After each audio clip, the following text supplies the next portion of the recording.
E nas últimas semanas nós trabalhamos aí com os princípios, né, que são o nosso primeiro pilar. Para quem não se lembra, todos eles estão resumidos nesse quadro. E nós começamos um estudo detalhado do primeiro princípio, a questão do autoconhecimento. Para isso, nós tomamos como forma de classificar os nossos comportamentos, né, o que nós chamamos aqui de círculos sociais, né? São os ambientes onde a gente interage, né? Então, cada um está no centro dos seus círculos, né? O seu círculo de interação imediato é a família de cada um de nós, e depois tem uma série aí de outros ambientes onde cada um, conforme suas características, escolhe frequentar, ou em alguns casos pode estar sendo obrigado a participar. Outra questão que nós já abordamos com mais detalhe, o nosso detalhamento aqui para compreensão dos princípios, a gente dividiu em 3 partes. Então, na primeira parte, a gente fez reflexões baseadas em frases de autores célebres. No caso aqui do autoconhecimento, a gente já completou isso na semana passada. Quem não viu, assista o vídeo do dia 7 de outubro. Depois, nós passamos a questionamentos para reflexão, perguntas sobre o princípio. E, por último, a gente combinou de trabalhar com sugestões de metas, né, que nós apelidamos aí de cardápio. Então, nesse momento aqui, a gente está bem aqui no meio do caminho, na questão dos questionamentos.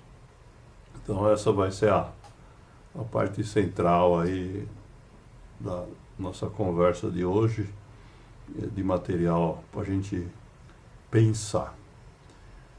O primeiro bloco de questões foi apresentado de forma rápida na semana passada e tem, na verdade, por objetivo a gente começar a se questionar, né? Quando a gente fala em autoconhecimento, precisa olhar para dentro.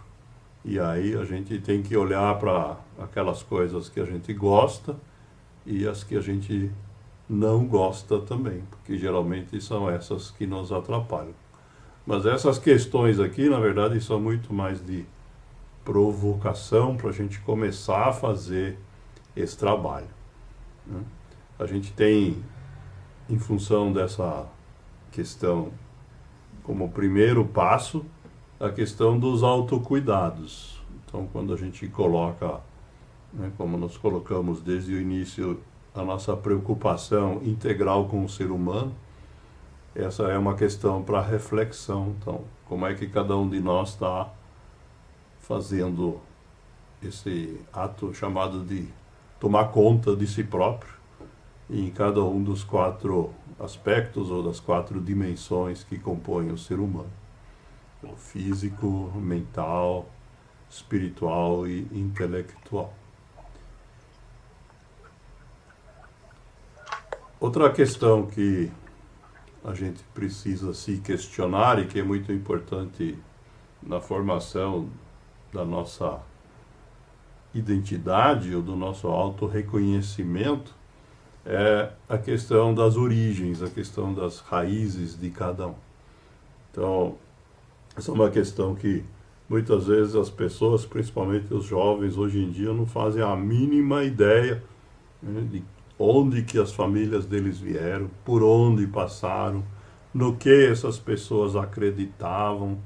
E é claro, o mundo está em transformação, cada um que está vivo hoje tem o dever, o direito de avaliar tudo isso que recebeu e decidir se aquilo faz sentido preservar, e se aquilo não faz sentido descartar.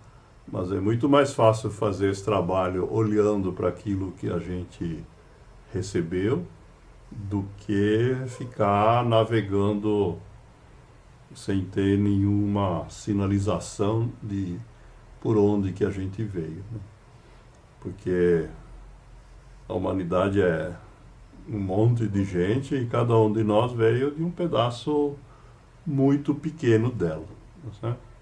Então, essa é uma outra linha aí de questionamento para a gente ir trabalhando. Outro ponto importante para o autoconhecimento é a questão dos desafios, né? Então, as adversidades que a gente sofreu no passado, que muitas vezes faz a gente carregar esse peso, né, o sofrimento até hoje, e que a gente precisa trabalhar para desligar do ponto de vista emocional, e ao mesmo tempo a gente se preparar para interagir com os novos desafios que a vida traz a cada instante. Nós temos a cada momento novas questões que a gente precisa estar preparado. Então essa é uma outra dimensão aí para a gente ir refletindo. Outro aspecto que faz parte do autoconhecimento é uma pergunta assim que dita no popular é muito simples, né? O que mesmo que você quer da sua vida? É aquilo que a gente chamou de objetivos, né? Quando a gente estudou a questão da disciplina, elaboração de metas, né? Na verdade faz parte dessa questão do autoconhecimento. Eu tenho que escolher um objetivo que esteja adequado ao meu perfil, né? Senão eu vou me frustrar. E para isso, né, a gente tem essa sugestão aí de análise chamada de FOFA, né, que são na verdade aqui as 4 letrinhas sublinhadas, né, nessas palavrinhas aqui, né, que na verdade significa o seguinte, né, nós temos características internas, que é o autoconhecimento, e nós temos também características externas, que vão influenciar na escolha desses objetivos. E na análise deles, nós vamos entender que existem pontos fortes dentro da gente, que podem ser úteis aos meus objetivos. Então, se eu quero ser bem-sucedido numa profissão que exige criatividade, eu não sou criativo, né, eu vou ter mais dificuldades, né? Vice-versa, né? Se nós temos pontos fracos, então isso são atributos internos que são prejudiciais ao atingimento dos objetivos. E quando se trata de atributos do ambiente externo, a gente chama isso de oportunidades, né? Quando no ambiente externo a gente enxerga alguma coisa que pode se transformar num objetivo, ou quando é alguma coisa que trabalha contra aquilo que a gente quer. E nesse caso, o ambiente externo está nos trazendo uma ameaça. Então essa é uma outra dimensão aí para a gente analisar. Todos esses que eu mostrei até agora são relacionados a gente individualmente.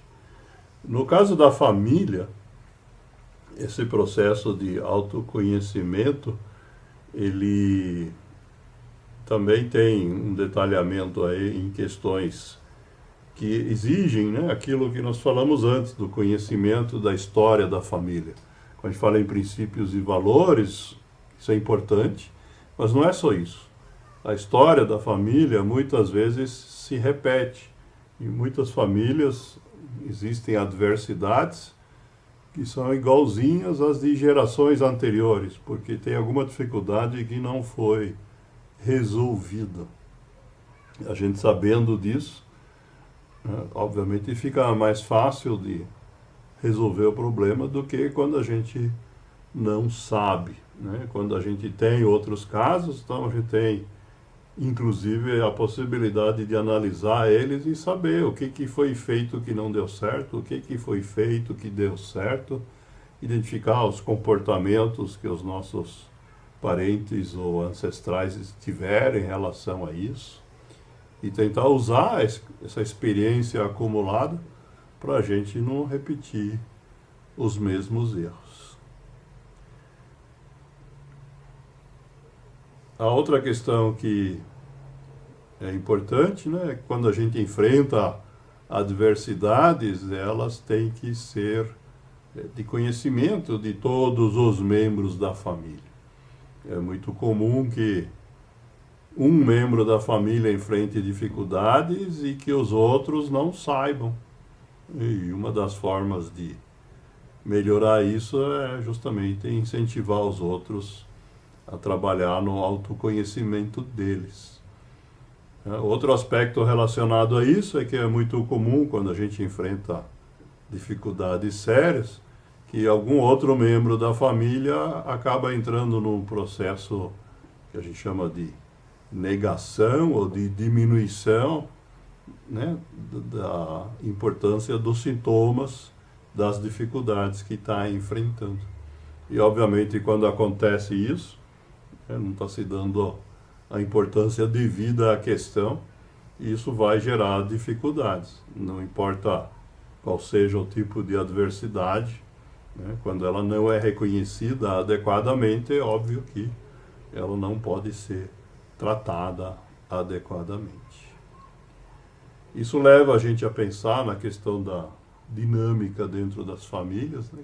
Como que nós podemos, cada um, provocar nos outros a importância de trabalhar esse autoconhecimento que a gente está descrevendo aqui, aplicando ele individualmente, na família, e por último também na questão dos círculos sociais. Então, a primeira coisa, por exemplo, né, quando a gente circula em clubes, em partidos políticos, em congregações religiosas, ou seja lá onde a gente estiver presente, né, a gente precisa ter o conhecimento do terreno onde a gente está pisando.